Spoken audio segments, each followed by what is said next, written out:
Salut tout le monde, comme tous les dimanches, on est ravis de vous retrouver. Vous savez, vous connaissez forcément ce classique de Sting, Englishman in New York. Vous connaissez peut-être la version de Shinehead même, qui est la première version que j'ai connue, moi, Jamaican in New York. Vous connaissez probablement celle de Tikenja Fakoli, Parisien à Paris, mais celle qu'on attendait tous, c'est un Marseillais à Paris.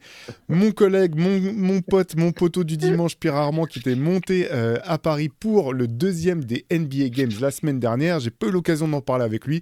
J'ai trop hâte de savoir comment il a vécu tout ça. Comment ça va, mon Pierre Armand?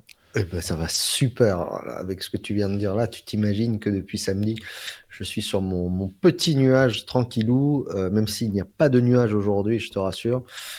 Tout va bien. Voilà, j'ai passé un merveilleux moment. Je sais que tu l'as longuement débriefé avec Antoine Echaille lundi dernier dans votre CQFR, mais revenir sur ce genre d'événement, moi, tous les jours, si tu veux. Eh ben écoute, bah super. Déjà première question parce que je sais pas si c'était la première fois que tu assistais à un de ces matchs NBA qui se jouent en Europe. Alors il y en avait eu à Londres, il y en a eu plusieurs à Paris. Est-ce que toi c'était la première fois que tu assistais? Ouais, première fois que je voyais la NBA en Europe, j'ai failli voir, tu sais quand même, mais j'étais à ça à un moment donné. C'était une grosse blessure d'aller voir un match de préparation France-USA à Monaco en 1992. Non. Oui. Donc, il faut savoir que je suis un guignard de catégorie professionnelle sur ce genre d'événement. Je te l'avais raconté hors antenne. Je devais aller voir la première, ce qu'ils appellent l'inauguration, investiture d'Obama, le 20 janvier 2008. 2008, Oui. c'est ça? Et la veille, j'avais super mal au crâne, mais vraiment une barre là et tout. Je prends un rendez-vous en urgence chez un otorino qui me dit non mais attendez, vous avez de la pâte à modeler de là à là dans une sinusite, donc c'est donc L'avion c'était pas recommandé, c'est si ça? vous prenez l'avion, ça va faire comme dans Mars Attack, c'est-à-dire la tête qui fait comme ça. Donc c'était pas recommandé. Donc je rate ce genre de truc. Enfin, si tu veux savoir le nombre de trucs que j'ai raté à la dernière seconde sur des trucs un petit peu vraiment que tu fais la fameuse. Attends mec, c'est une fois dans la vie que tu fais ça. Voilà. Et j'ai été à ça de rater le match samedi, puisque ma compagne, qui va beaucoup mieux maintenant, a chopé cette foutue grippe que tout le monde a, et que je voyais le moment où j'allais pas pouvoir monter. Donc ça a été encore mieux quand j'ai eu le feu vert, le good to go, même si du coup j'ai réduit la voilure, je devais partir une journée et demie et j'ai repris le train dimanche à 6 heures du matin pour être d'attaque à 9h30 à Marseille. Ça a piqué un peu, mais ça va. Il est largement le coup. Mais pour répondre à ta question, parce que je viens de faire un tunnel qui n'avait rien à voir avec ce que tu m'as demandé, c'est la première fois que je voyais un match en effet NBA en Europe comme ça. Même si j'ai longtemps rêvé sur les Open McDonald's, etc., en voyant les images. Et, euh, et j'ai pas l'impression que le au niveau ambiance, depuis l'Open McDonald's 91 qui est arrivé à Paris, puis 97, etc., ça ait vraiment évolué. On est toujours dans ce entre-deux, entre l'excitation de voir un match et le fait de enfin, voilà, qu'est-ce qu'il faut faire c'est le côté un peu particulier du basket NBA. Ouais. Attends, alors, je suis obligé de faire une petite parenthèse avec ce que tu évoquais tout à l'heure. T'as failli aller au match Team USA contre l'équipe de France de Ouais, ouais, Monaco en ouais, ouais. 92. Ouais, ouais, ouais, ouais. Un gars dans mon lycée donc j'étais pas très loin, moi j'étais dans le Var, donc j'étais pas super loin, qui avait la possibilité éventuellement de pouvoir amener des gens là-bas, puisque son père travaillait à la fois dans un club de basket et à la région, je crois. Donc c'était jouable. Et puis finalement, ça s'était pas fait parce que, bah, comme beaucoup de gens, ils avaient dû se dire, ouais, c'est bon, normalement c'est bon. Et puis tu parles. Ça devait être comme Géo André quand Jordan était Ouais. venu voilà, en 80, 90. Il devait y avoir beaucoup trop de demandes et d'affluence pour ce type d'événement. Donc, mais j'y ai un peu cru. J'y ai un peu cru. J'ai attendu le coup de téléphone de manière un petit peu fébrile, j'avoue. Ok, et du coup, à l'époque, tu avais quand même conscience de... Enfin, on pouvait pas avoir conscience de ce que ça allait donner, mais pour toi, c'était déjà un truc de ouf ou c'était, bon, bah, ça serait cool d'y aller quand même, des joueurs de Non, c'était un basket, ou est-ce truc que de ouf. c'était monumental déjà dans ta Bon, c'était tête? c'était un truc de ouf. Ouais, Même si, comme beaucoup d'entre nous, on avait vu jouer personne de cette équipe. Moi, j'avais, à part les Bulls, enfin, c'est-à-dire deux gars, peut-être trois avec Drexler sur la finale d'avant. On voyait très peu de matchs, peut-être Magic, mais j'avais pas vu jouer Bird, ni Mullin, ni Stockton Malone, hmm, donc ni Barclay, cette espèce d'excitation folle. En plus, j'avais suivi toutes les matchs de la finale et ça s'était enchaîné tout de suite sur le tournoi des Amériques à ouais, Portland. Portland. Donc, bon, l'excitation était à son comble de se dire c'était possible que ces gars-là soient bientôt ici. Donc voilà, non, non, je me rendais compte de ce que ça pouvait être. Et puis surtout, on s'en est rendu compte quelques jours après quand ça a démarré. Mais j'aurais aimé, euh, tu vois, j'étais allé au stade Louis II plusieurs fois et je m'étais rendu peu de temps, enfin quelques années après, ça devait être 97, 98. Et avant un match, on était allé visiter le complexe, puisqu'il faut savoir que le stade Louis II est en dessous, il y a les terrains de basket, etc. Enfin, c'est un immense complexe et il y a tout est imbriqué l'un dans l'autre. Il y a peu de place à Monaco, hein, en foncier. Et donc, on se retrouve par hasard, donc on voit la piscine et tout, et d'un coup, je me retrouve dans la salle, dans cette foutue salle où ils Ouais, étaient tous là. Et il n'y avait pas encore l'histoire de ce fameux entraînement, le plus grand match qui n'a jamais ouais. eu lieu, enfin cette légende. En tout cas, elle devait exister déjà là-bas, mais nous, on n'avait pas forcément accès à ces légendes-là. Donc voilà, et ça m'a fait vraiment bizarre de voir cette salle-là, et genre 5, 6 ans après, en me disant, ils avaient tous été ici, tu vois, pour s'entraîner. Ah, l'anecdote est folle. Enfin, ouais, bon, Ouais. anecdote alors semi-malheureuse. Bon, ça va, tu t'en es remis quand même. T'as pas dû passer par des années de psychothérapie pour te remettre de ce non-événement, mais qu'est-ce Non, que parce ça que aurait été fou, quoi. ah ouais, non, mais parce que finalement, j'avais pas, enfin, il n'y avait pas eu moyen Ouais, d'y aller. Par contre, j'ai des potes qui étaient, ça c'est sûr. J'ai ok. un pote David, que je salue, lui, il est allé, ouais. Parce qu'il était, Ouais. c'est pareil, il faisait partie lui, il était licencié dans un club en tant qu'espoir, etc. Donc lui, il a vu la possibilité d'y aller. Et comme tous les gars qui ont vécu des choses complètement folles comme ça, il n'en parle pas. Tout est verrouillé dans sa tête. Tu vois, c'est pas le genre, le type, il va arriver à faire. Alors moi, j'ai vu la Dream Team, etc. Super, mais donc, incroyable.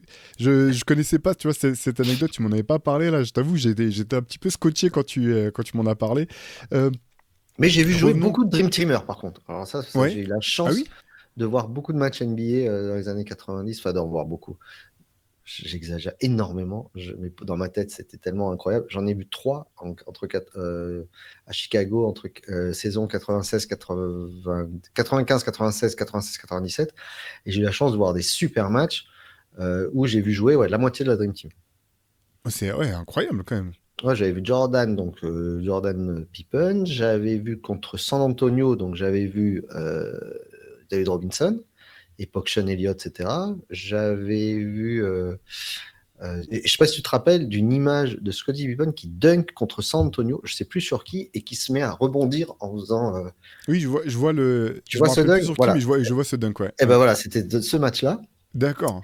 Et j'avais vu un Chicago-New York, donc il y avait Pat Ewing, années 95-96, donc tu vois, une belle équipe de New York, hein, Ok. Derek Harper, Anthony Mason, je vous avais montré des photos, des clichés que j'avais pris. Et après, j'avais vu contre Houston l'année d'après, où il y avait donc Barclay, Drexler, Olajuwon. Barclay, Drexler. Ouais. Et Olajuwon qui aura été dans l'équipe en Team USA suivant. Mm. Mais voilà. Ouais, ouais. Donc Wow. là, j'avais vu du beau monde, putain. Ouais. Et quand j'ai vu David Robinson là sur le terrain arriver pour se faire saluer. Je sais pas pourquoi, que je parlais de mon pote qui n'en parle jamais de ses expériences. Moi, je sais pas pourquoi c'est sorti. J'ai dit Antoine Pimel, hey, moi je l'ai vu David Robinson jouer. Et je me suis rendu compte qu'Antoine Pimel n'en avait rien à foutre. Donc, donc je ne lui ai pas raconté plus avant cette anecdote. Là, c'est quand même pas mal. Alors moi, j'ai eu la chance quand j'étais au lycée, j'en ai déjà parlé, je crois. Mon lycée avait un accord avec un lycée de Naperville, une ville de banlieue de Chicago, d'où est originaire Candace Parker notamment. Et le père de mon correspondant avait réussi à négocier avec un mec de sa rue qui avait un abonnement. Donc on était allé voir un match au Chicago Stadium. Ah, ça C'était c'est. un Miami-Chicago. C'est le fameux match durant lequel un mec a gagné $1 million avec un shoot du milieu de terrain. Là. Donc j'ai vu Jordan et Pippen. Et après, j'ai eu la chance de pouvoir voir Robinson avec Pippen à nouveau et Barkley, mais c'était dans le cadre d'une tournée Nike. Ils étaient venus à Paris et c'était une tournée un peu particulière parce que c'était celle où il y avait un tournoi de 3-3 qui était organisé en parallèle de leur venue. Et c'était l'année où Mustapha Sonko et ses gars avaient gagné. Donc ils avaient eu le droit de jouer. Ils avaient joué sur le terrain avec cette équipe Nike. Il y avait Clarence Weatherspoon dont on parlait il y a quelques semaines. Et ils avaient affronté notamment une sélection de joueurs français, dont je me rappelle notamment de Marc Mbaya qui avait essayé de dunker, qui était parti au dunk sur Alonso Mourning, qui s'était fait cueillir. Enfin, ceux qui se rappellent de Marc Mbaya, c'est un joueur avec des qualités athlétiques Ah ouais. phénoménales. Et ouais, c'est des images qui restent gravées dans ma tête, même si on devait être au-dessus des lustres dans les centres de Bercy. Mais ouais, c'est beau de les avoir vus en action, en tout cas en match. Ewing, tous ces joueurs-là, c'est quand même dingue. Mais Chapeau, quoi. surtout quoi, c'était top. Et je me faisais vraiment cette réflexion, au-delà de voir des Knicks, de voir des Dream Teamers, voir des Hmm. joueurs de cette équipe-là. Ouais, ouais. Alors qu'aujourd'hui, quand tu vas voir les Celtics, tu te dis pas, tiens, je vois des gars de Team USA, je vois Derrick White et Jason Tatum, pas du tout. Tu vois les Celtics. Ouais, ouais, ouais. J'avais conscience de voir des Dream Teamers, ce qui te donnait Hmm. la notion de l'ampleur que ça pouvait avoir dans notre esprit. Ça avait tout changé, tout ça. Et ben justement, tu parlais de. Alors, j'ai pas mal de questions pour toi, mais puisqu'on est là-dessus, parmi les. Je sais qu'il y a des légendes, des légendes qui ont été présentées durant les matchs de Paris. Est-ce qu'il y en a pour lesquelles Bah, ça t'a fait quand même un petit truc au cœur en les voyant, de se dire, putain, je les vois en vrai, ces mecs-là? bah oui, Oscar Robertson. Mais Ouais. passé à côté, vraiment tout à côté, au moment où les joueurs s'échauffaient. Lui, il était là, il se promenait dans les travées. Ouais, Oscar Robertson. Ça m'a fait quelque chose. Ça m'a fait quelque chose de le voir parce que déjà, il n'est pas très grand. Donc, de se dire, de voir une légende pareille. Et puis, c'est un nom qui résonne pour nous parce que c'était pendant des années, on pensait il avait un record que personne n'était en mesure de battre. Oui. Euh, donc, j'étais très impressionné de voir Oscar Robertson. La plupart des autres, j'étais impressionné de voir l'accueil pour Manu Ginobili, qui était vraiment le plus applaudi, avec Tony Parker bien sûr, mais le plus applaudi. Les autres, on les avait quand même plus ou moins croisés dans divers événements. Mais c'est vrai qu'Oscar Robertson, c'était chouette de le voir. Et j'ai été ultra impressionné parce qu'on l'a vu sur l'écran géant, mais elle n'est pas venue sur le terrain. Alors bon, je sais que Shai, ça l'a profondément heurté que les superstars de la WNBA n'aient pas été plus présentés que ça. Mais il y avait Aja Wilson à côté de Cameron Wing. Et du coup, quand ils l'ont filmé, j'étais, tu sais, comme les gars, tout de suite, tu À regardes la chercher du regard, oui. où je la cherchais. Et alors, elle n'est pas restée tout le match, mais quand je l'ai vue de loin, ouais, ouais, putain. Et on parlait d'aura, vraiment, ouais, ouais, c'est impressionnant, hein. Donc voilà. Ça m'avait fait pareil quand j'étais à Brooklyn, la dernière fois que je suis allé voir un match à Brooklyn-Chicago, et qu'ils annoncent qu'il y a Jerry Seinfeld et ils montent Jerry Seinfeld. Et j'étais comme ça. Je regardais partout dans la salle en me disant je suis à une trentaine de mètres de Jerry Seinfeld. Donc là, voilà. Voir Jerry Wilson, il y avait Joachim Noah, etc. Mais c'est, c'est plutôt attendu de les voir. Tu sais qu'ils vont être là Oui. à un moment donné. Mais Aja Wilson, j'étais surpris. Et voilà, Oscar Robertson. Oscar Robertson, ça m'a vraiment fait quelque chose. Oscar Robertson, à qui tous les joueurs NBA actuels devraient quand même serrer, voire baiser la main, parce que au-delà de la carrière de C'est joueur allégeance. Ouais. phénoménale, voilà, s'il y a ne serait-ce qu'une free agency aujourd'hui, c'est grâce à lui et à d'autres, Ah, mais bah, bien sûr. c'est lui quand même qui a été le premier à monter au créneau qui a été, si je me trompe pas, le premier probablement directeur c'est lui qui a monté en partie le premier syndicat des joueurs NBA, qui s'est battu vraiment pour que les joueurs NBA aient plus de droits, tout simplement. Donc, ouais, puis une figure On en parlait une fois quand on parlait de George Eddy. C'est vrai que ces joueurs-là, moi, j'aurais probablement pas su avant bien plus tard qu'ils avaient existé si ce n'avait été pour George Eddy qui nous racontait un petit peu ces légendes que Oscar Robertson, il y avait voilà, cette fameuse saison en triple-double, que Will Chamberlain était incroyable, que Jerry West était Mister Clutch. Tout ça, c'est des choses qu'on a appris, Bien enfin, sûr. en tout cas, moi, j'ai appris grâce à George Eddy en grande partie, quoi. Ah oui, oui, oui, et je voyais encore, il était là, genre j'ai dit, je voyais la cote d'amour qu'il a encore auprès des gens qui le saluent tous, il a un mot gentil pour tout le monde. Mais tu parlais de, oui, donc du côté social d'Oscar Robertson, et je voyais un des rares joueurs qui vraiment va le saluer à chaque fois et parler avec lui, c'était Chris Paul. Donc Ouais. c'était pas pour rien, hein, évidemment. Sans Oscar Robertson, il n'y a pas de Chris Paul, il n'y a pas de syndicat comme ça. Et voilà. Donc c'était assez émouvant de voir ce monsieur qui était là avec son épouse, très tranquille, et qui Mm. a passé un moment ultra tranquille, parce que peu de gens le reconnaissaient, à part les vrais fans de basket qui d'un coup se disaient que c'était lui.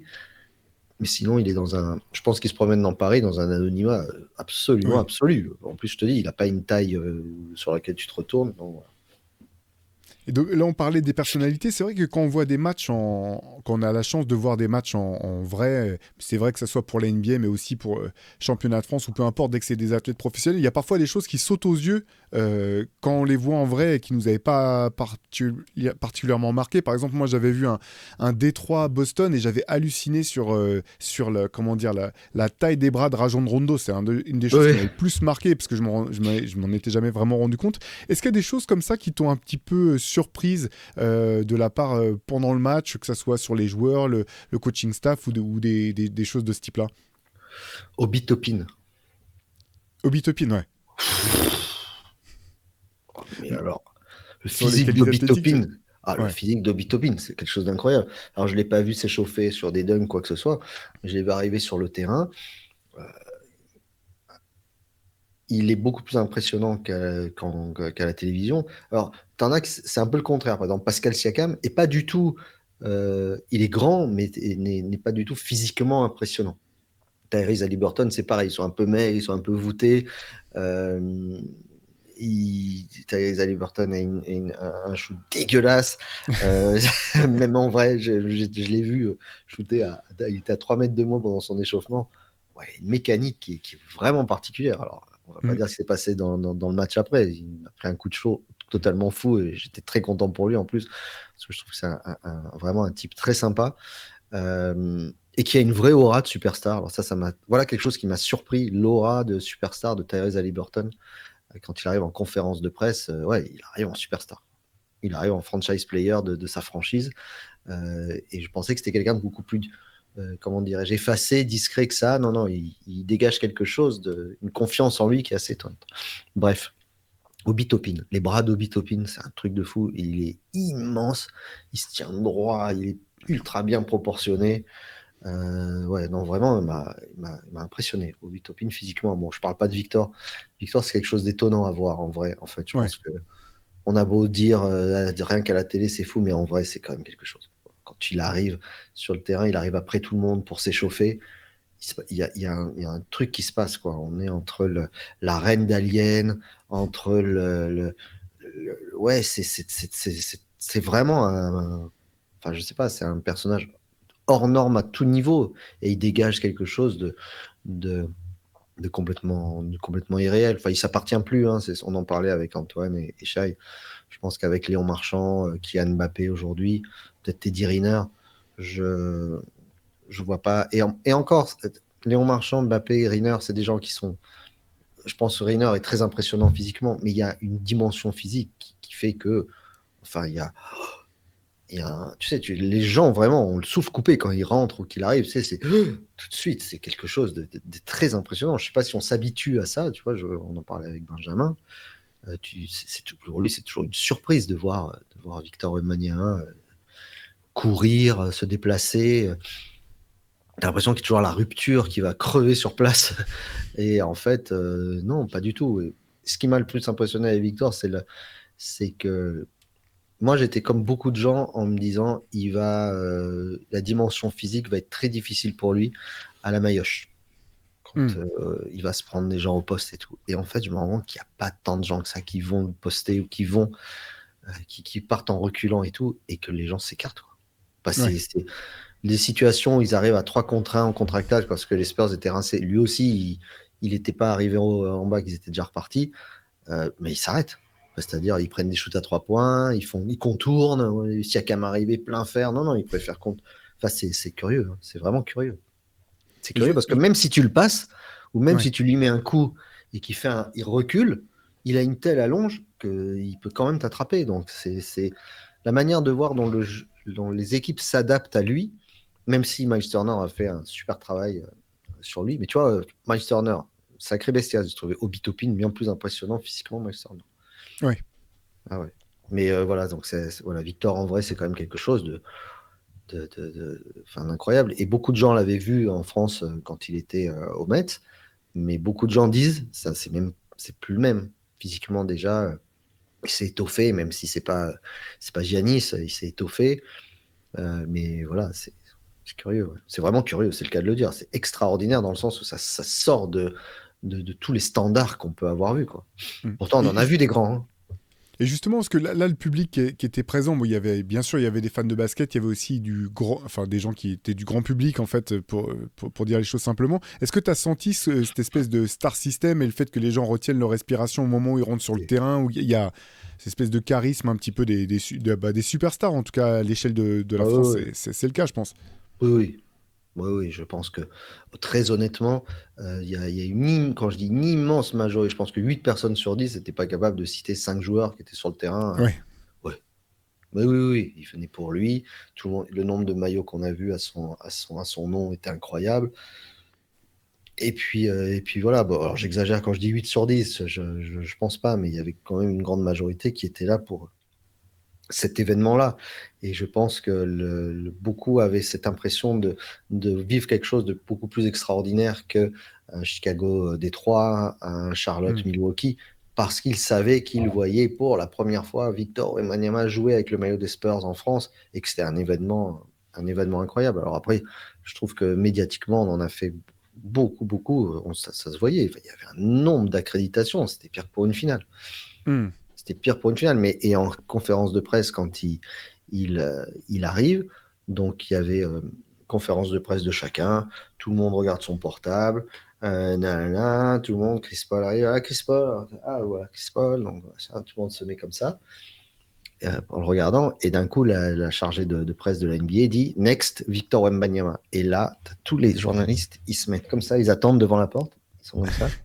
Ils sortent leur téléphone pour filmer le moment, et quand même, c'est que des journalistes, Ouais. souvent accrédités de l'équipe, de l'AFP, d'ESPN, etc. Donc, ils sont habitués à ça. Non, non, ils étaient tous là, ils attendent qu'il arrive et ils le filment. Donc, il y a un truc complètement fou. Complètement fou. Mm. Ouais, ouais, bah c'est sûr que c'est en train de. Et puis, enfin, on se doutait déjà que ça serait cette ambiance-là autour de Victor, mais cet engouement. Mais en plus, voilà, c'est vrai qu'avec ses performances sur le terrain, ce qu'il est en train d'accomplir, c'est assez logique finalement que ça poursuive dans cette voie-là. Et effectivement, même tu sens qu'il a un petit peu le.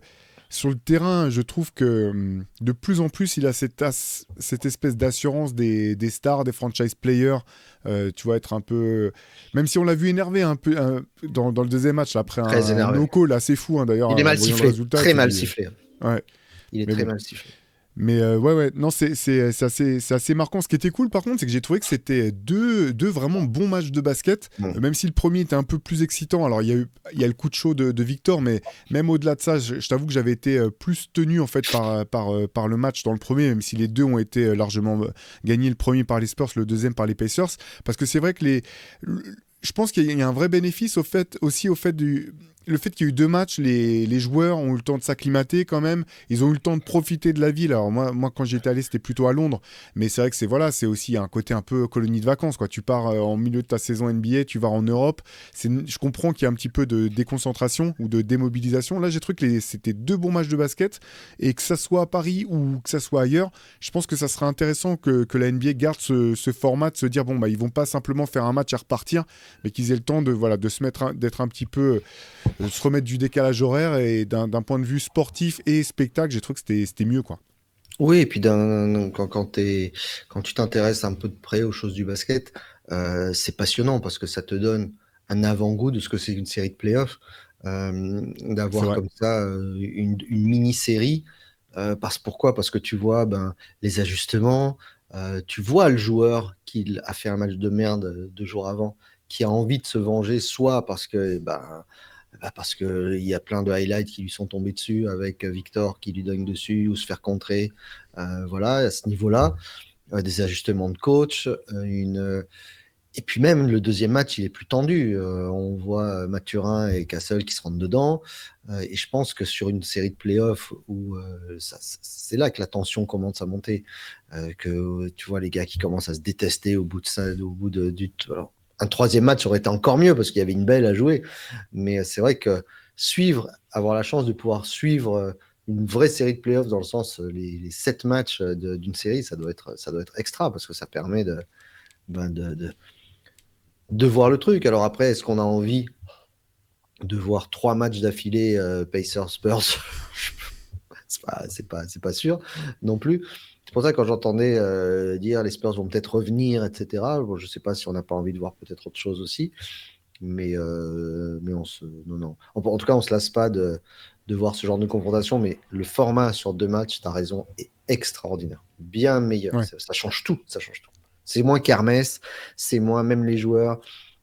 Tu sens qu'ils savent qu'ils sont là pour au moins 2 matchs, donc on joue normalement. Ils ont des distractions, mais ils ont des vrais entraînements, des vraies séances entre les deux. Donc voilà, tu sens qu'ils étaient plus concernés par le fait de faire leur métier plutôt que d'être forcément en vacances aussi. Même Ouais. si ils en ont bien profité en pleine Fashion Week. Ils n'étaient pas à plaindre, hein. Non, non, non, c'est sûr. C'était ça, oui, puis tu as raison pour d'autres équipes parce que c'est vrai qu'on a la chance, enfin la France a beaucoup de joueurs en NBA, donc tu peux faire venir. Alors ça sera pas la même manière, forcément, ça sera pas le même impact que si c'est avec Victor Wembanyama, mais il y a Bien d'autres sûr. joueurs qui peuvent aussi être mis en avant. J'ai une question un peu plus large. Alors bon, là t'es venu vraiment, c'était un coup de vent, on l'a bien compris, t'es venu reparti. Je sais que tu connais bien Paris. Est-ce que quand tu viens à Paris, t'as des espèces des petits spots ou des petits plaisirs parisiens préférés, que ça soit pour le shopping ou pour aller manger ou des sorties? Est-ce qu'il y a des coins qui te sont chers? Alors quand je vais à Paris, j'ai la chance d'être logé chez mon meilleur pote qui habite du côté de Bastille, au pied du Marais. Donc bon, déjà le coin est plutôt cool.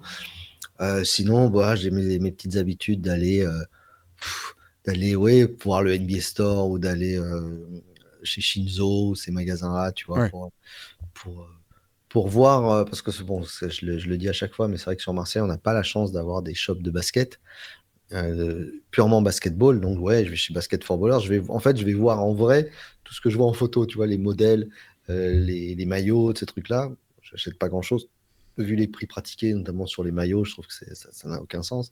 Mais, euh, mais voilà, mais ça, c'est le truc, c'est si j'ai vraiment le temps. hmm, Sinon, je me balade, j'aime bien me perdre dans Paris. Voilà, j'ai pas d'adresse particulière, je me laisse porter par les potes qui m'emmènent à droite à gauche. Si j'adore aller à la rue Sainte-Anne parce qu'il y a tous les restaurants japonais et ça, voilà, absolument. j'aime bien aller me poser là-bas au hasard. Ça me rappelle des bons souvenirs, donc j'aime bien aller me poser dans ces endroits, sinon flâner dans des librairies. Voilà, je suis un grand flâneur parisien, Ok. un grand traînard parisien. Je peux marcher pendant toute la journée et me laisser avoir, mais me faire avoir aussi financièrement, beaucoup. C'est clair. Bon, et puis l'autre chose, c'était quand même la grande rencontre Bah en oui, vrai, en live bien avec sûr, Shai, Antoine bien et puis sûr, Benjamin, bien sûr. bien Alors, sûr. parce que c'est pareil, là, du coup, est-ce que tu as été surpris par le tempérament, je sais pas, le tempérament, la taille de l'un ou de l'autre, ou leur Bien sûr, comportement? Comment ça s'est passé, là? bien sûr, des ordures, les trois. Ça, j'étais pas surpris. T'es pas surpris? Les chiens font pas des chats, on sait qui on embauche. Non, mais tu sais quoi? On s'est retrouvés. Donc, moi, je suis arrivé en avance. Chai est arrivé après, puis Benjamin, puis Antoine. Quand on s'est retrouvés, on était bord du terrain, on voyait les joueurs s'échauffer et tout. Un speaker aurait dit dû à un problème d'avion, etc., le match de ce soir est annulé. On s'en tapait, on était refait. On était tous les quatre et on s'est même pas dit, ouais, mais alors toi, tu fais quoi? C'était tellement, on avait l'impression qu'on s'était vu en fait la veille, puisqu'on Hmm. on s'écoute et on se voit tout le temps par les vidéos CQFR, etc. Et les late sessions. Donc, on se retrouvait entre copains alors qu'on s'était jamais vu, un peu comme c'est arrivé quand nous on s'est retrouvés. Ouais. Donc, on s'est découvert plein de points communs avec Chai en discutant avant le match. Voilà. Il est grand, Antoine Pimel. Oui. Il est même, je pense qu'il est même plus gros que je ne m'en souviens parce qu'une fois, quand on discutait entre nous, il s'était offusqué du fait que j'annonçais une taille qui était plus petite que la sienne. Donc oui, il est grand. Ouais. Ouais, ouais, il est grand. Et puis, alors, c'est marrant, il est grand. Comment on voit qu'il est grand? C'est qu'il y a un docu sur la Wembam Mania sur Canal+. Et on voit une photo de lui quand on voit les journalistes attendre. On voit une marée de journalistes et lui, il dépasse. Donc c'est là qu'on se voit, on le voit à l'écran. Euh, mais non, non, c'était vraiment, vraiment marrant de se voir. C'était agréable parce que on voyait les gens qui venaient dire bonjour, qui nous disaient continuer à faire du bon boulot. Donc ça c'est génial, surtout pour eux deux qui sont au quotidien à l'écran et en podcast. Donc voilà, moi j'étais très content pour eux. On était bien représentés et on était, il y avait Sébastien qui était là aussi Oui, pour notre photographe notre Sébastien Munier. photographe, Ouais. ouais, pour faire des photos. Donc ça fait, oui, Sébastien, je l'avais vu il y a 3 ans, je crois, la dernière fois sur OK. Donc c'était génial de se retrouver. Et puis Benjamin, Seigneur des Ténèbres. Seigneur des ténèbres, carrément. Les mots sont Le, dits. le Moubèche des Carpates, habillé tout en noir. Voilà, il était là, il saluait tout le monde, il était là en patron, on connaissait plein de gens. Donc voilà, un personnage plus qu'attachant, Benjamin, bien sûr, tout dans la discrétion, etc. Mais j'étais surpris quand il envoie, Benjamin, il envoie fort. Oui. Il a l'humour acéré, donc très sympa. Voilà, non, non, mais c'était un immense plaisir de se retrouver tous les quatre. Il manquait que toi, vraiment. Guillaume et Julien aussi, mais je pense que ça nous a donné envie d'organiser ces fameuses réunions où on se retrouve tous ensemble parce que voilà, les gens le savent sûrement, on est un peu disséminés aux quatre coins de la France et que même si on se voit par écran interposé, c'est quand même bien, bien cool de se voir comme ça. Et puis on a Non, parce que... rencontré plein d'autres gens, hein. On a rencontré Ouais. Erwan et Thomas, Steph Brun, voilà, Rémi qui dit Rémi Overchon, tout le monde se salue. Alors, moi, je la connaissais pas, mais du coup, je l'ai croisée à la sortie de Bercy. Elle était emmitouflée parce qu'il pleuvait. Marie Patrux, que je suis allé voir pour la remercier de présenter notre MOOC à chaque fois. Et parce que j'aime beaucoup l'énergie de Marie dans NBA Extra. Et elle est en vrai comme elle est à la télé, toujours aussi sympa. Elle prend du temps. Elle discute avec tout le monde avec son grand sourire. Donc voilà. Elle avait des vestes à paillettes incroyables pour les matchs. Donc c'était sympa. Non, c'était très bienveillant. Il y avait vraiment une bonne ambiance. Et tu sens qu'il y a une bonne ambiance dans les salles de presse, etc. Tout le monde se salue, tout le monde fait le même métier. Et je trouve que c'est assez. Voilà, tu sais, t'en parlais l'autre jour dans les médias, entre First Team, entre Trash Talk, Ouais. etc. Que. Voilà, plutôt de se dire on va essayer de faire des choses différemment, autant de se dire on travaille pour la même chose pour promouvoir une culture en France. Et je trouve que les choses sont faites intelligemment. Et du coup, est-ce qu'il y a un truc que tu garderas avec toi, dont tu te souviendras plus que d'un autre, tu penses, sur ce match, que ça soit un truc insolite, une action folle, je sais pas, une interaction, est-ce qu'il y a un truc qui restera avec toi? Ouais, j'ai posé une question à Therese Halliburton, Ah oui, c'est vrai ça. donc j'étais content. Voilà, je trouvais ça marrant. Après, non, vraiment, que je garderai avec moi, c'est mon accred posé comme ça avec ma photo très professionnelle dessus. Donc que je sortirai Dans la en- 15e saison de Hoop Culture, tu le sortiras en relique. exactement, que je sortirai en relique. Voilà, non, non, sinon, oui, c'était vraiment top. Mais tu te rends compte que tu passes un moment extraordinaire à tel point que quand le match devient presque secondaire Hmm. et que voilà, sinon je me rappellerai, c'est pas tous les jours que tu vois un type claquer 18 points en un quart-temps et prendre un coup de chaud, comme l'a fait Tyrese Haliburton, pile à l'endroit où Steph Curry avait pris le même coup de chaud. Alors on lui a posé, la question lui a été posée pendant la conférence de presse, savoir s'il pensait que si c'était comparable. Il disait non, non, vous vous rendez pas compte de ce que c'était au mois d'août. C'était un truc où on savait tous là dans l'équipe qu'on avait nous-mêmes vu un truc exceptionnel. Donc voilà. Donc c'était très humble de sa part de le dire. Et j'espère, avec Benjamin, on avait mis de la mort au rat sur toutes les marches de Bercy en espérant qui prennent pas une photo, sa fameuse photo d'après-match, qu'on commence à en avoir marre Ah oui, à l'extérieur de Bercy, là, sur les sur grosses les marches. marches. Ouais, voilà. Mais j'ai trouvé que, tu vois, le groupe d'Indiana vit bien. Tu sais, quand on Ah, dit le c'est ce groupe que vit Shai bien, et on les Antoine voit. disaient aussi. Ouais. Ouais, ça se voit qu'ils s'entendent bien. Mm. C'est une vraie bonne équipe. Ouais. Bah, faut dire qu'il y a quand même des mecs. Enfin, Pascal Siakam a vraiment l'air d'être un mec très sympa et d'être un mec en or. C'était sympa d'ailleurs de le voir parler. Il a pris la Ouais, parole en avant-match avec. Il y avait lui et Sidi Sissoko du côté des Spurs qui s'était adressé au public.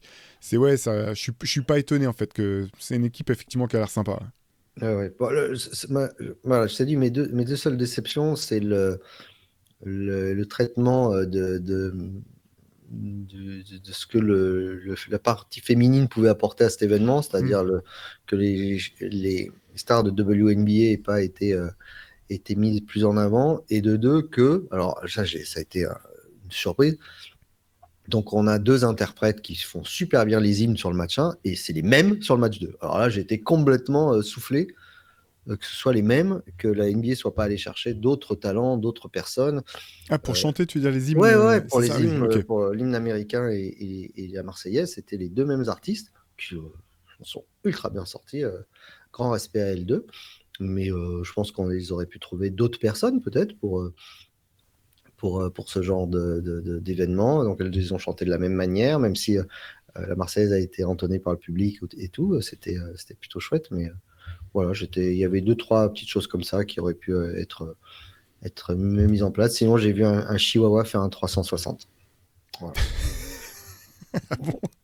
Voilà. C'est-à-dire, il y a une animation avec un chihuahua qui fait la mi-temps, là, et il y a un chihuahua qui fait jongler le ballon, qui fait un dunk avec en le prenant dans la bouche. D'accord. Et il y a les dunkers là, qui sont sur les trampolines, et après, on redonne la balle au chihuahua qui s'approche, tourne sur lui-même et dunk de nouveau. Donc, j'ai vu en 2025 un chihuahua faire un 360. Bon, bah c'est bon, je pense qu'on peut Non, mais arrêter 2025 même là, en fait. On peut passer la, directement à la, 2026. la phrase est folle, tu vois. Non, mais c'était super. C'était vachement bien organisé. C'était extra. Vraiment, j'espère vraiment que ça va continuer. Alors, ça va être la grande, les grandes. Si on va voir, il va y avoir 1000 pronostics à faire sur où va aller la NBA l'année prochaine. Mais ce serait super qu'il y ait des semaines de NBA où il y ait 10 équipes qui partent. Et en effet, il y en a une qui aille à Madrid avec Lucas, une qui aille en France avec. Bon, on n'espère pas Washington, mais oui, les Spurs. Mm. Ça, ce serait top. Que ça aille jouer en Serbie avec Jokic. Enfin, tu vois qu'il y a des joueurs Ça serait NBA top, ouais. qui vivent Mm. une ambiance en Serbie, parce que Ils sont là pas pour le prêts. coup, Je non, ils pense sont que pas ça prêts. sera pas la même. Ils vont mettre les places à, à 800 balles. Ça sera pas celle de quand tu vas voir un match du Partizan où je pense pas que la NBA cautionne ce genre d'ambiance, quoi. Les feux de Bengale et tout, là, ils sont pas prêts pour ça. Mais ce sera pas leur salle dans tous les cas, donc ils feront bien ce qu'on leur dit de faire, surtout quand il y a les frères Jokic qui vont arriver en disant Tu m'étonnes. Adam, tu vas baisser les prix, hein. Et donc ce sera 30 € et x 12. Donc, ouais, j'aimerais bien faire ça, une vraie grande semaine, un événement européen, tu vois. Mm. On va suivre ça, hein, de toute façon, que ça soit pour y organiser des matchs ou monter une ligue ou récupérer des clubs, la NBA s'intéresse fortement à l'Europe, donc je pense que c'est pas fini du tout, au contraire, c'est que le début, ce genre Clair. de collaboration. J'espère quand même, je suis un petit peu circonspect quand même sur toutes les rumeurs aussi qui circulent autour de voilà d'une ligue européenne chapeautée par la NBA. Là, moi, Ouais. je suis quand même très attaché à l'Euroleague, à son histoire, sa culture. Au type de jeu qui est pratiqué. Donc, bon, j'attends de voir un petit peu ce que ça va donner. C'est encore très flou, hein, ceci dit. On sait qu'il y a des intérêts surtout. Oui, oui, c'est très flou, mais bon. Ça- Après, on va pas se mentir, ce serait passionnant et on aurait une excitation folle d'avoir, imagine, une équipe à Paris avec un logo NBA, t'as un maillot de Paris avec un logo NBA, ce serait incroyable. Mais bon, il faut savoir rester attaché à ces- C'est comme les Super Leagues en foot, c'est comme finalement on se rend compte que les gens ils se restent attachés à leur format Champions League et tout. Mm. Donc, à voir ce qui peut se passer. Ouais, carrément. Est-ce qu'il y a d'autres choses dont tu voulais parler, peut-être de ton passage sur Paris ou du match ou des choses qui Non, te non, restent en non, tête? écoute, je crois qu'on on a fait le tour. Cette semaine, c'était surtout aussi, bon, ça s'est joué à un jour près. J'aurais aimé voir si on avait joué le 26 janvier, Hmm. s'il allait avoir une petite cérémonie hommage à la disparition de Kobe Bryant et des 9 autres personnes dans cet accident d'hélicoptère. Euh, voilà, je m'attendais à ce qu'il y ait quand même quelque chose, peut-être, un clip, parce qu'on fêtait ce funeste 5e anniversaire. D'ailleurs, vous avez partagé, vous trouvez sur la page Basket Session YouTube et en podcast la réédition du podcast que vous aviez fait avec Antoine Echa il n'y a pas si longtemps sur Kobe. Et ouais, moi, je voulais te poser la question, 5 ans après, qu'est-ce qui te reste de cette semaine-là? Parce que le jour même, à la limite, mais de la semaine du décès de Kobe Bryant. Euh, c'est une bonne question parce que je pense que ce qui me reste le plus, c'est parce que maintenant, forcément, hein, comme après sa disparition, comme avec d'autres, on s'y fait, on s'y habitue malgré tout. Mais ce qui me reste le plus, c'est tu sais, le côté de quand on m'a envoyé l'information. Je me suis dit, non, c'est juste, c'est pas possible. Tu sais, c'est le côté un peu irréel en fait. C'est juste pas possible. Et ça a suivi quand même tu vois, dans la semaine qui a suivi, les jours qu'on suivi, le côté irréel du truc, parce que c'est quand même une icône. C'est une icône en fait, tout simplement. Et du coup, ça semble fou. En fait, c'est bizarre, tu sais, les relations qu'on peut entretenir avec des gens qu'on n'a jamais vus, enfin avec lesquels on n'a jamais été en interaction, ou durant leur vivant, ils te semblent irréels parce que ils prennent une place qui est folle.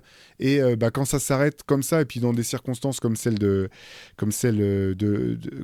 pour Kobe, tout semble trop fou en fait. Et ouais, je pense que c'est ça qui me reste le plus de ce que j'ai pu sentir à l'époque. Et aussi, quand même, je me suis surpris à être marqué, en fait. Tu vois, je suis pas particulièrement marqué par la vie des célébrités ou ce genre de choses, mais il fait partie des.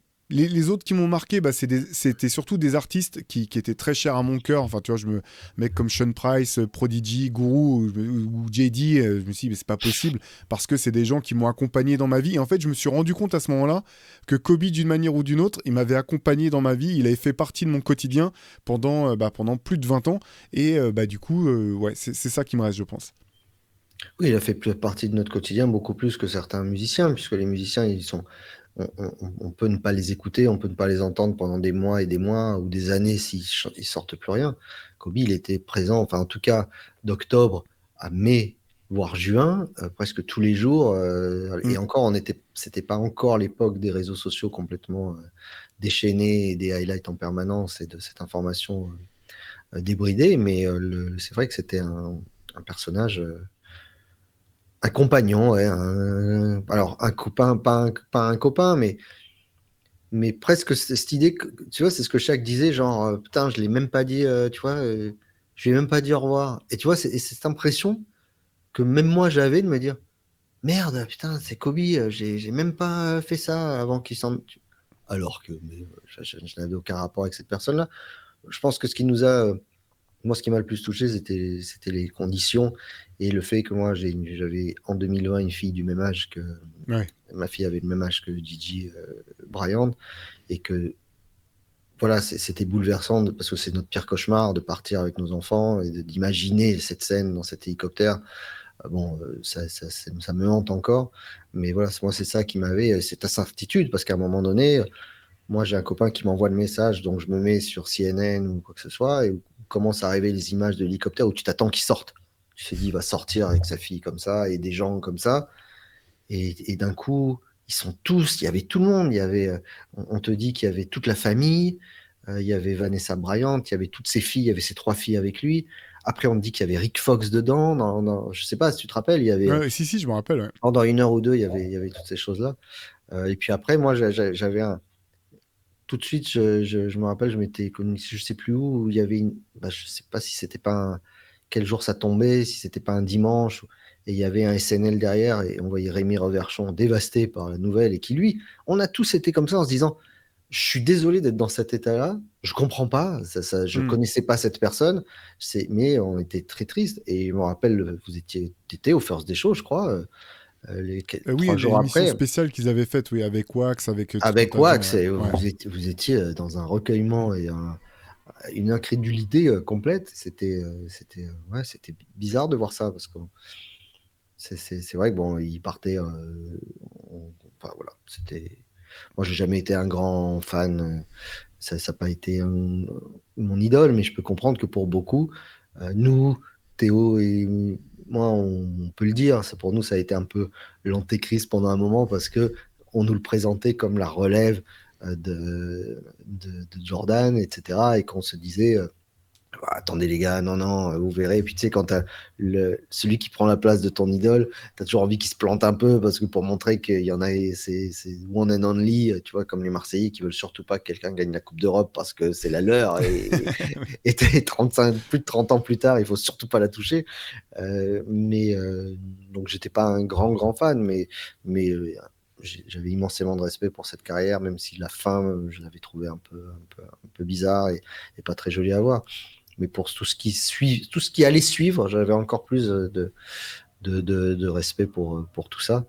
Et on regarde encore avec beaucoup d'émotion et de tendresse toutes les images. Si vous, la First Team a commenté le match des 81 points, voilà, on revoit toujours ces images avec beaucoup de recul, mais beaucoup d'émotion. Et surtout, on se disait, et je me suis fait la réflexion parce que ça fait 5 ans aussi, le 26 janvier, eh ben ça commence bien, je vois pas ce qui va arriver de pire. Ouais, Et il y a tout ce qui suit derrière. Et tu te rends compte qu'on a vécu quand même c'est vrai. une année complètement hors norme et complètement folle à beaucoup d'égards. Et le 26 janvier, en plus, là, il y avait des, euh, des images de l'INA qui tournaient où on commençait à dire que, tiens, il y avait, on entendait parler de ce virus qui arrive de Chine, là, il est un peu relou. Et de voir que tout le monde disait, mais alors, attendez, les gars. Et c'est marrant comme quoi tout ça était difficilement lisible. Ouais, non, non, mais c'est vrai ce que tu dis là sur la place qui, qui, qu'il a prise. Tu vois, en fait, moi, j'avais pas tant de problèmes avec le. C'est pas le côté relève de Jordan qui me posait problème. Ça m'a jamais vraiment posé de problème. Moi, c'était plus que j'aimais pas l'attitude, le Oui, moi ton, aussi, c'est le ça. comportement. Et en fait, c'est vrai que c'est vraiment sur la fin de sa carrière que je l'ai le plus apprécié. Tu vois, j'ai toujours respecté le joueur. Ça, par contre, vraiment le niveau, la détermination de température, enfin, et la détermination, oui. Mais sur la fin, vraiment, je l'ai plus apprécié le joueur sur la fin. Et ce que tu disais, j'aimais beaucoup ce qu'il était en train de mettre en œuvre, que ça soit dans le cinéma, que ça soit avec les. On en a parlé à plusieurs reprises, mais avec le basket féminin, tout ça. Vraiment, je trouvais ça top. Donc, c'est là aussi que ça m'a fait un petit peu bizarre. Et en fait, j'avais le sentiment que c'était un petit peu comme t'es un voisin qui te casse les pieds en fait. Ça fait 15 ans, il tape du pied le soir alors que toi tu veux te lever tôt le matin et en même temps le lendemain bah, c'est lui qui va t'aider à faire démarrer ta voiture alors que t'es en panne. Tu vois cette espèce de relation un peu ambivalente avec des gens que tu connais pas vraiment. Des fois tu les trouves insupportables, des fois tu les trouves plutôt cool. Et puis bah, t'es quand même sur le cul quand t'apprends que, bah, parce que malheureusement ça se passe, que voilà qu'il y a une disparition, qu'il y a eu un drame. C'était étonnant et tu as raison de parler de. Enfin, ce que tu disais au sujet de Rémi, de parfois, bah, c'est des choses qui sont un peu incompréhensibles et que tu n'as Ouais, pas c'est ça. prévu en fait. Tu peux pas prévoir la manière dont tu vas être touché. Comme. Alors là, voilà, faut relativiser. Hein, c'est quand même, encore une fois, des gens qu'on connaît pas vraiment. Mais même parfois, quand c'est des gens qui te sont proches ou plus ou moins proches, bah, tu peux être surpris de la manière dont ça te prend. Donc, c'est toujours voilà, très particulier, effectivement. Et si vous voulez écouter une émission musicale sur Kobe Bryant, j'avais eu le plaisir avec JP Manova.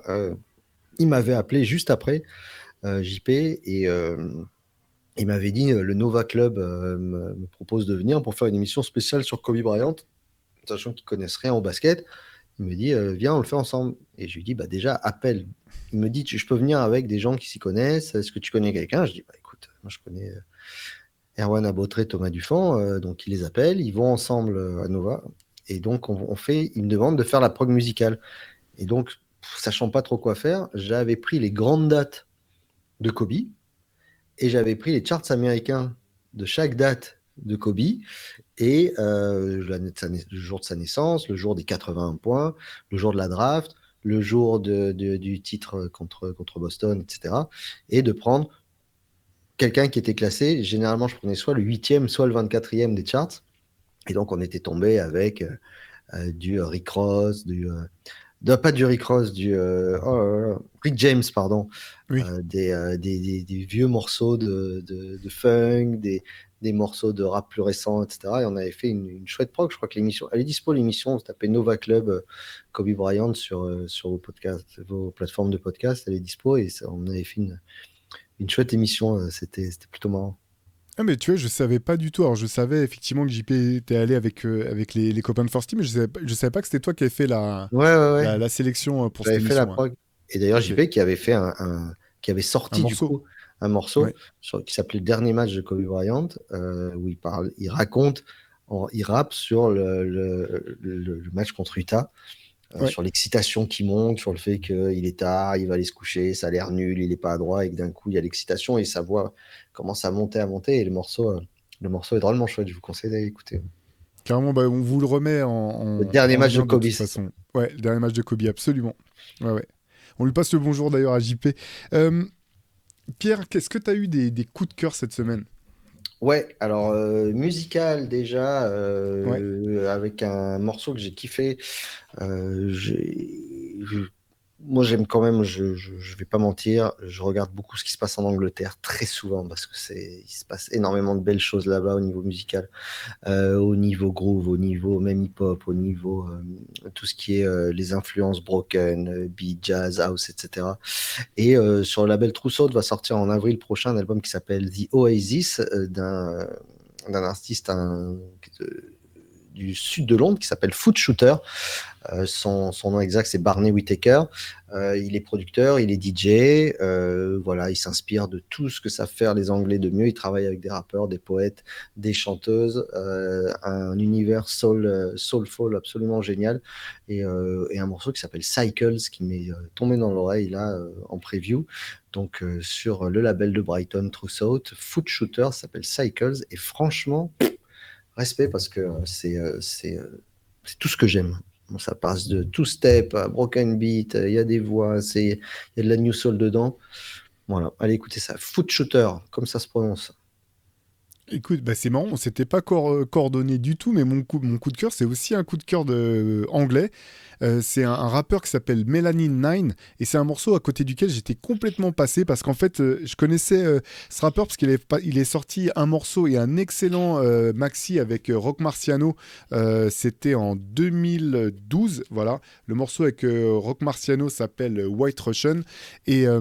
je suis tombé complètement par hasard, ou du moins c'est le hasard des algorithmes, sur un morceau qui s'appelle Polaroid, avec au refrain quelqu'un qui s'appelle Carl Sage, que je connais pas du tout, mais qui chante le refrain. Et voilà, bah, j'ai bloqué sur ce morceau-là, c'est quasiment le morceau que j'ai écouté en boucle toute la semaine. Ça date déjà au moins d'il y a une dizaine d'années. Ce que j'aime bien avec Melanin Nine, c'est qu'il a vraiment une technique, il y a un flow vraiment précis et avec l'accent british, voilà, immanquable. La prod, je saurais pas te dire qui a produit, mais vraiment une prod. Alors pareil, c'est ambiance plutôt rap new-yorkais sur l'esthétique, mais à la sauce british. Et donc bah voilà, j'ai vraiment adoré ce morceau. Donc c'est Melanin Nine et le morceau s'appelle Polaroid. Tu vois, on s'était pas concerté. Pourtant, on a tous les deux été chercher du côté des roast beef pour le son de la semaine. C'est vrai que c'était plutôt pas mal. Euh, Qu'est-ce que coup de cœur cette semaine? T'as quelque Ouais. chose de... Alors écoute-moi, c'est une BD. Je vais repartir sur un des nombreux cadeaux. J'ai été gâté, j'ai dû être sage l'année dernière. Cadeau qui m'a été fait, c'est cette BD qui s'appelle Fondu au noir Waouh! ouais, signé Ed Brubaker pour l'histoire et Sean Phillips pour les dessins. C'est donc les deux en fait sont aussi des habitués des comics. Hein. Ils ont bossé pour DC notamment. Euh, C'est une espèce d'enquête, c'est même carrément une enquête. C'est un polar noir en fait, une enquête dans l'univers d'Hollywood de 1948. Donc on a vraiment l'impression d'être un peu dans LA Confidential quasiment, qui est un des bouquins que je préfère de James Ellroy, avec voilà sur fond des actrices qui disparaissent dans des circonstances pas très claires.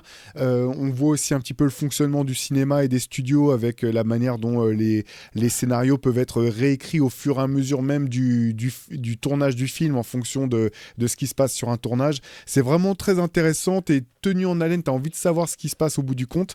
Euh, alors il y a deux, trois choses qui m'ont un petit peu déçu finalement, mais malgré tout, moi j'ai vraiment été tenu en haleine, les dessins sont très beaux, et voilà, c'est vraiment le côté polar noir, vraiment dans un Ah, univers super. juste après la Seconde Guerre mondiale. Euh, voilà, tout ce que j'aime en gros pour cette BD, donc Fondu au noir, c'est sorti aux éditions Delcourt et donc c'est de Ed Brubaker et de Sean Phillips. Et tu disais, qu'est-ce qui t'a déçu?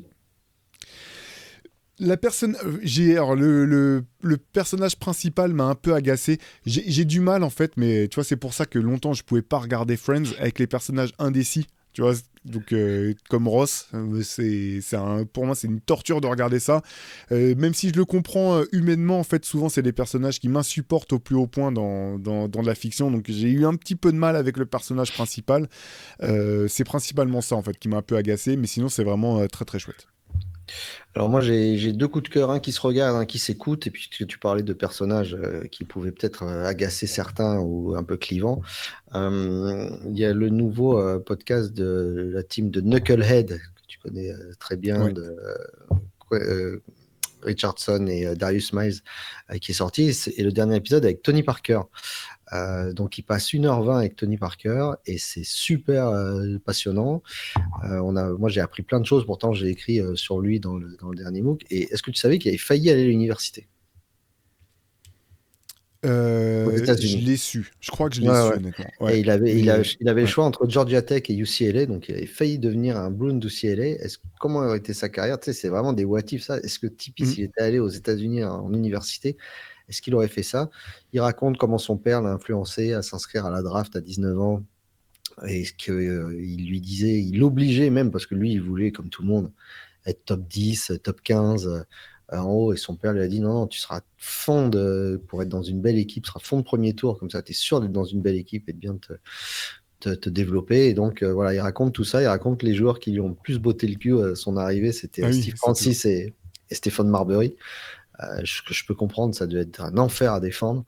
Il raconte aussi que dans son premier entraînement, il se prend une douille d'enfer de Kevin Willis.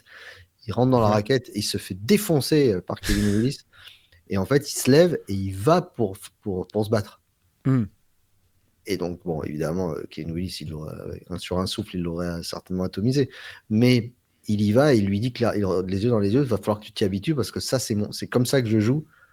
Et bientôt, tu pourras plus m'attraper. Et que Popovic avait adoré cette attitude, bien sûr. Et que voilà, 5 matchs plus tard, on connaît la suite. Hein, il est titularisé en tant que. Mais il insiste beaucoup et tu vois, sur le côté débutant, le premier meneur européen là-dessus et la difficulté qu'il avait eu à faire sa place.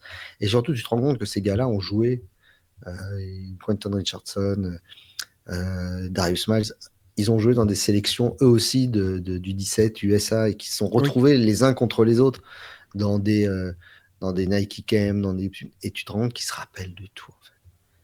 Un mec comme Tipeee avec la carrière qu'il a eu, il dit mais oui, je me rappelle, il y avait lui était sur le banc, on avait perdu d'1 point. Et l'autre il dit mais oui, on a perdu d'1 point parce qu'il y avait eu un lancé franc, c'était dégueulasse.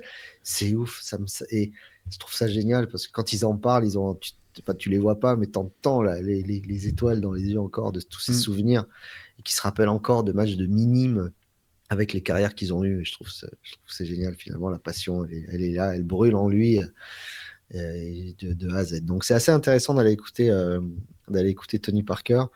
Euh, et puis j'ai regardé une série enfin je suis en train de regarder une série qui s'appelle Landman. Je sais pas si tu as vu cette série, Pas qui du est tout. disponible sur Canal à la demande. C'est une série Paramount Plus avec Billy Bob Thornton Ah, super acteur. ouais, ouais, et Ali Lauter aussi que j'aime beaucoup. Euh, qui se passe dans le Texas de nos jours, hein, sur l'industrie pétrolière, avec ces gars qui gèrent donc les terrains, les concessions, les accidents sur place, sur les puits de pétrole et tout, avec les difficultés qu'ils ont avec la frontière mexicaine, la drogue.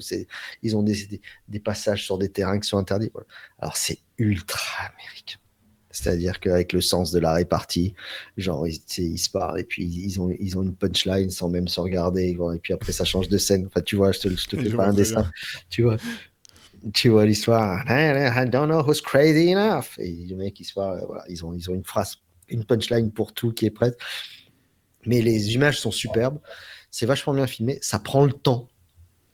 Voilà, c'est-à-dire que tu vois, le gars, il arrive, il met 10 minutes pour arriver, mais il traverse les routes du Texas. C'est pas genre, il y a un plan de 2 secondes. Non, non, il y a un long plan où tu le vois traverser.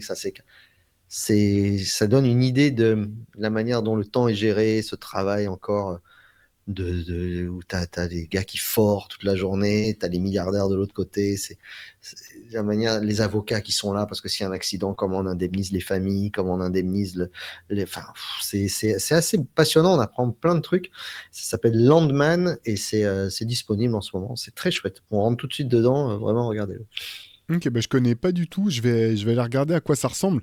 Hum. Carrément, et tu sais, pour ce que tu disais tout à l'heure du podcast de Knucklehead, moi, quand j'ai vu qu'ils faisaient un podcast tous les deux, là, j'en attendais pas grand-chose. Et j'ai été bluffé. C'est un des podcasts que je préfère au bout du compte, celui des Knucklehead, parce qu'en fait, tu as parlé de passion et tu sens que tous les deux, Ah Quentin ouais. Richardson et Darius Miles, ce sont vraiment des authentiques fanatiques de basket. Et notamment, ils ont une connaissance quasi encyclopédique du basket universitaire, de qui était fort au lycée et ce dont tu parlais. Ils se rappellent de tout un tas d'anecdotes, notamment de basket. Et pour en avoir écouté, parce qu'ils ont eu aussi pas mal de joueuses dans leur podcast, et ils suivaient, tu sens qu'à l'époque, ils suivaient aussi ce qui se passait en NCAA, enfin, ils ont toute cette culture-là. Et moi, j'ai été vraiment bluffé, en fait, par la qualité de leur podcast. Il est vraiment très, très cool à écouter.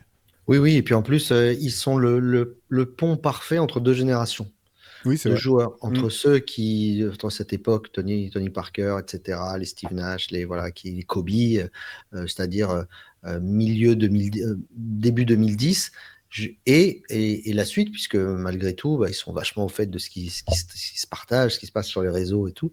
Donc c'est assez passionnant. Ils n'ont qu'un seul défaut, c'est que parfois, quand ils reçoivent des gens, par exemple, ils avaient reçu Dwayne Wade, et Q et Dwayne Wade se connaissaient déjà à l'époque. Bon, ils sont entre eux, donc il y a beaucoup de private jokes. Ils T'es sont un de peu paumé. Chicago. Ouais. Voilà, t'es un peu paumé. Quand tu l'écoutes, tu peux passer à côté de pas mal d'expressions, de choses, parce qu'ils ont leur langage très particulier sur certains points. Donc voilà, il y a un entre-soi qui parfois peut être un peu déroutant, où tu te sens un peu de côté. Mais dans l'ensemble, moi j'aime beaucoup. J'aime beaucoup. Ouais. Ouais, ouais, carrément. Et Quentin Richardson, il nous avait fait l'amitié, on l'avait eu pour notre grande interview table ronde du numéro spécial Chicago. Donc c'est un mec voilà, vraiment intéressant, sympa. Moi j'adorais déjà quand il était à DePaul. Enfin, c'est à Hum. l'époque, tu sais, je vais pas faire croire que j'ai vu des tonnes de matchs de DePaul, mais on en parlait dans Slam, donc j'avais pu voir des matchs, j'avais bien aimé là ce côté. C'est un deuxième arrière, mais qui prenait un nombre de rebonds incroyables pour son poste. Donc ouais, ouais, ils sont hyper étonnant et notamment pour tout te dire parce que voilà quand Richardson j'avais toujours bien aimé Darius Miles bon t'avais ce côté prospect et en même temps tu dis mais ça fait 5 ans que t'es un prospect quand est-ce que tu commences à mettre des tirs extérieurs tu vois C'est pour comme Miles Turner. Pareil, pour moi, c'est les mêmes. ouais, ouais, c'est vrai qu'il y a des similitudes et j'ai été étonné parce que dans leur podcast, en fait, tu sens que c'est quand même Darius Miles qui surtout a préparé les émissions et il y a plein de questions pertinentes. Voilà, pareil, après, bon, faut dire que leur fameux geste là où ils se tapaient le bandeau avec les points, même si j'avais bien aimé leur équipe des Clippers, ça te laissait pas forcément penser que c'était les crayons les plus affûtés de la trousse, comme on dit, mais au bout du compte, je trouve, tu vois, ils m'ont surpris sur tout un tas de choses. Et c'est exactement ce que tu dis, c'est que moi, vraiment, si tu m'avais dit il y a 15 ans, t'écouteras un podcast des deux là, j'aurais dit non, mais attends, jamais de la vie. Tu vois. Et C'est clair. finalement, tu vois, j'aurais dit non, mais eux deux, plus genre Gilbert Arenas ou ce genre de truc, mais je préfère mourir. Et finalement, ils sont beaucoup plus pertinents. Il n'y a aucune recherche de buzz, Ouais. de, de hot take débile, d'essayer de dire ouais, mais moi, c'est ça que je pense, c'est ça que je dis, de critique des uns et des autres. Il y a un respect de l'athlète, il y a un respect de. de ce qui s'est passé avant. Je trouve que c'est drôlement bien. Ouais. Ouais, Bravo. carrément. Et même dans le jeu, parce que je repense que un des derniers que j'ai entendu, j'ai pas entendu celui avec Tony Parker, faut que j'aille l'écouter, mais j'avais écouté celui avec Peja Stojakovic et c'était assez intéressant. Souvent, ça revient où il dit ouais, quand vous jouait avec les Kings, il y avait ce système là où tu sortais 2 écrans, C'est c'était ça. un enfer de défendre là-dessus. Tu sens il y a quand même aussi ce côté ancien ancien athlète, mais qui a vraiment pris son job au sérieux au bout du compte avec tout ce que ça compte de préparation stratégique avant des matchs, etc. Et j'aime bien ce côté parce qu'en fait, tu sens qu'ils sont hyper respectueux, quel que soit le joueur qu'ils vont recevoir. C'est pas simplement, tu as été 5 fois All-Star, donc on va. Voilà, il y a ce côté respecter chacun des joueurs pour ce qu'il a été, parce que eux aussi, finalement, ils ont toujours été à cette. Ils ont été toujours un peu mieux que des role-players, mais jamais assez forts pour être des stars. Et en fait, c'est déjà assez exceptionnel de rester aussi longtemps dans cette ligue. Quand tu es sur cette espèce d'entre-deux où t'es pas. Les équipes sont intéressées par toi, mais en même temps, on peut trouver d'autres gens qui peuvent faire ton job. C'est pas simple d'arriver à rester là-dedans. Et tu sens qu'il y a un respect voilà, pour les joueurs plus forts qu'eux, mais aussi pour ceux qui ont réussi à faire Exactement. des longues carrières comme ça. Oui, et puis pour les joueurs tout court, Ouais. on a cette idée en tête, et je pense elle est vraie pour certains, que les joueurs américains ne respectent pas les autres, Mm. les joueurs européens peut-être. On a cette idée en tête, et finalement on se rend compte que, en tout cas, eux montrent que c'est pas le cas. Tu as été joueur, si tu es arrivé dans cette ligue, c'est qu'à un moment donné, tu as mérité d'y être. Il y a une vidéo très sympa, là, le Super Bowl arrive bientôt, euh, et en NFL, où on voit, je ne vais pas rentrer dans les détails des joueurs, parce que on parle basket, on ne parle pas NFL, mais il y a un joueur très connu, euh, et un autre moins connu qui fait sa première année, qui arrive derrière. On voit, ils sont mic'd up tous les deux, et on voit le plus jeune qui arrive pendant le match et qui dit, voilà, je sais que je suis personne, mais est-ce que ce serait possible d'avoir ton maillot à la fin du match? Et l'autre le regarde et le prend comme ça et lui dit, écoute, ne dis jamais que tu es personne. À partir du moment où tu es dans cette ligue et que tu joues un match, t'es pas personne. Et il dit, je te donnerai mon maillot sans problème.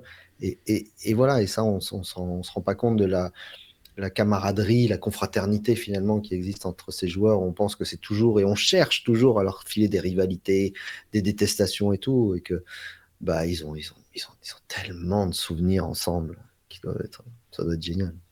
Ouais, ouais, c'est clair. Allez, on finit par les reliques. Allez, relique de la semaine, que ça aurait pu être, moi, un de mes coups de cœur au niveau com. Je ne sais pas si tu as vu le compte Instagram, les réseaux sociaux de Jordan Brand se sont mis en veille. Voilà.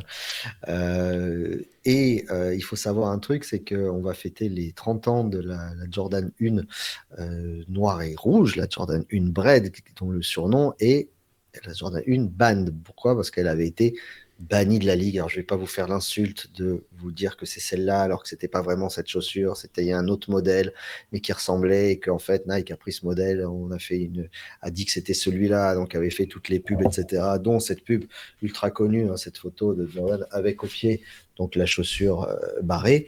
Et il faut voir, si vous allez sur le site de Nike, vous avez pas mal de Jordan 1 qui sont vendus sur le site, et vous avez les photos de la chaussure avec barré comme ça.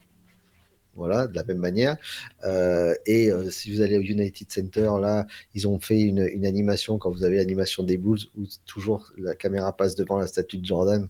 Et là, la statue, les chaussures sont pareilles, sont bannies, sont barrées. Donc, c'est assez marrant de voir tout ça, là, comme quoi la com est super. Et la chaussure ressort. Donc, cette fameuse chaussure, donc c'est ça ma relique de la semaine. Moi, c'est dans la version que j'avais de 2000. Attends, je vais te dire, je crois que c'est 2016. Si vous voulez savoir de quelle année est votre chaussure, il y a une étiquette là, et sur la droite, il y a la date de sortie, hein. J'en avais aucune idée, tu vois, de Voilà, ça. je te l'ai dit. Enfin, la date de production, elle a été produite le 1er juin 2016. Voilà. Donc, c'est la Jordan 1. Bon, alors, le modèle qui va sortir là est soi-disant le plus proche, incroyable de la vérité du modèle original. Le cuir sera le même, même si celle-là, elles avaient un cuir absolument magnifique. Elles ont 9 ans, donc tu vois, elles sont encore Elles sont encore Carrément. nickel. Mais malheureusement, elles vont sortir tu vois, ils avaient même poussé le vice à faire ce qu'il y avait sur le modèle de base, c'est-à-dire le numéro de série et la taille là. Donc le cuir sera un peu plus lisse, mais le swoosh sera plus large. Elle va coûter $250, la Jordan 1 qui va sortir. Wow. Voilà, pour les 30 ans. Et elle sera sortie. Voilà. Et puis ce qui pique encore plus, c'est qu'elle sort à 10 000 exemplaires. Donc autant vous dire, les gars, vous oubliez, elle sort dans 23 magasins, pas plus aux États-Unis, et sûrement un peu worldwide sur certaines. Donc ce sera intouchable. Si vous la touchez, n'oubliez pas de la stocker. Dans 2-3 ans, vous faites un petit billet et vous payez un match NBA de finale NBA, les doigts dans le nez, ouais, au prix où ça va se revendre. Donc voilà, c'est ma relique de la semaine, c'est Jordan 1. Ban qui est donc qui va ressortir pour le All-Star Game puisque c'était avec ce modèle-là qui gagne son premier concours de dunk. Évidemment, vous le savez, ça, je ne vous l'apprends pas. C'est un modèle iconique quand même à bien des égards. Bah, ils ont une très belle pièce en tout cas. Et effectivement, elle est en super bon état. Après, à chaque fois que tu me sors des t-shirts, des vestes, tout est. T'as l'impression que ça sort de du magasin. Donc, je suis pas étonné. Écoute, moi, pour ma relique, mes enfants sont allés farfouiller chez leur grand-mère. Ils ont trouvé des trucs que je ne savais même pas qui existaient encore ou qui avaient été conservés. Et ils sont tombés sur ça. C'est marrant le timing. Je te le montre, je ne sais pas si tu peux le voir. C'est un ticket pour les NBA Europe Games 2003, San Antonio Spurs face aux Memphis Grizzlies à Paris. Donc c'était les... Match de pré-saison. Voilà. Pardon? Match de pré-saison. Ouais. Match de pré-saison, voilà, comme les premiers matchs qu'il y a eu en Europe NBA, c'était de ce type-là. Avant ça, j'avais assisté, il y avait eu un Spurs contre le Maccabi Tel Aviv aussi qui s'était joué, durant lequel Tony Parker s'était pris ce qu'on appelle une gorgette en voulant partir au dunk, il s'était retrouvé stocké par le cercle de manière assez... D'ailleurs, il fait ce dunk qui figure dans le livre GOAT qui est derrière toi. Absolument, absolument. Donc c'était assez mémorable. Et donc voilà, je t'avoue honteusement que j'avais oublié effectivement que j'avais assisté à un Spurs Grizzlies à Bercy. C'était de la pré-saison, mais après réflexion, je me rappelle effectivement avoir vu Marc Gasol, etc. Donc ça en était l'un. Et l'autre, parce que j'y ai fait référence à plusieurs reprises et qui était dans la même boîte. Et ça, par contre, je suis assez content d'avoir conservé. C'est la place pour le fameux concert de James Brown auquel j'étais allé. Donc c'était en 93. Avec Lucky Peterson. Je vous en avais parlé à plusieurs reprises parce que c'était... et à l'époque, tu vois, il y a le prix de 205 francs et ça me semblait complètement fou. Donc 30 € à peu près de mettre autant d'argent. Mais on s'était dit, bah non, mais c'est James Brown, il faut qu'on y aille, sinon jamais on le verra, etc. On y est allé avec mes potes. Et donc voilà, je ne savais pas du tout que j'avais conservé cette place. On était un petit peu déçus parce que tu vois, c'était après... c'était une tournée qui suivait la sortie d'un de ces albums modernes. Nous, on y allait vraiment pour voir les classiques. Alors, on avait quand même eu droit à un medley, hein, heureusement. Voilà, on a eu Please, Please, Please, It's a Man's World, etc. Mais nous, c'était vraiment ça qu'on voulait entendre. On avait un peu rien à foutre des morceaux du nouvel album. Sauf qu'il y avait un morceau qu'on attendait quand même, parce que sur cet album-là, il y avait un morceau avec Leaders of the New School, le premier groupe de Busta Rhymes. Donc on se disait, ça se trouve, ils vont être là. En fait, c'était pas eux. Ils ont fait le morceau, mais avec les choristes qui faisaient les parties. Autant te dire que c'est pas simple de faire les parties de Busta Rhymes quand t'es un être humain normal, même si t'es un choriste. Donc voilà, super souvenir avec mes potes Rudolf et Laurent, à qui je passe le bonjour, parce que c'était, tu vois, 93, on n'était même pas encore majeur, on était parti, on avait cassé notre tirelire pour aller voir ce concert de James Brown, donc grand souvenir. Ah, magnifique, ça c'est vraiment une belle pièce. Mais il faudrait que je me mette dans ma to-do list quand je viens à Paris, au lieu d'aller chez Shinzo, il faudrait que j'aille dans le grenier de Madame Omesser, parce qu'à mon avis, je vais y trouver des trucs. Ah oui, il y a des choses insoupçonnables. Ça, Ouais, d'ailleurs, je vais lancer un projet, tu sais, quand tu dis, quand tu fais ces documentaires, tu sais, aux États-Unis, où ils partent à la recherche d'un truc, tu vois, genre looking for quelque chose. Moi, je vais faire looking for number one pour trouver ce fameux numéro 1 de Rivers. Je me suis mis en tête et en quête de le trouver et de vous le montrer à l'écran. J'en ai parlé avec Antoine, je crois qu'Antoine, il l'a jamais eu, celui-là. Non, bah moi j'en ai un, parce que j'ai un numéro de chaque, mais effectivement, ceux-là, là, du magazine Rivers, là, c'est on va essayer de trouver pièce rare. Ouais. Cool, bah écoute, Pierre-Armand, merci de nous avoir raconté ton match NBA à Paris. La prochaine fois, il faudra que je demande à Victor Wembanyama ce que ça a fait quand même d'être dans la même salle que toi et de te voir en vrai pour la première fois, mais ça sera pour un prochain épisode de Hoop Culture. En attendant, on vous souhaite... Il a dû voir un chipmunk, tu sais, qui quand il lui parlait, en fait, je lui parlais comme ça et lui, il entendait de très très loin. Voilà, il faudra qu'on arrive à la voir pour qu'il nous dise, lui, sa version des faits. On vous souhaite de passer un super week-end. On vous souhaite, on vous dit à la semaine prochaine. En attendant, vous savez où trouver toute l'équipe sur nos réseaux, sur la chaîne YouTube, en podcast, sur Basket Session aussi pour créer des sessions, lire des articles. Remplissez bien votre semaine et on vous dit à la semaine prochaine. Ciao. Salut.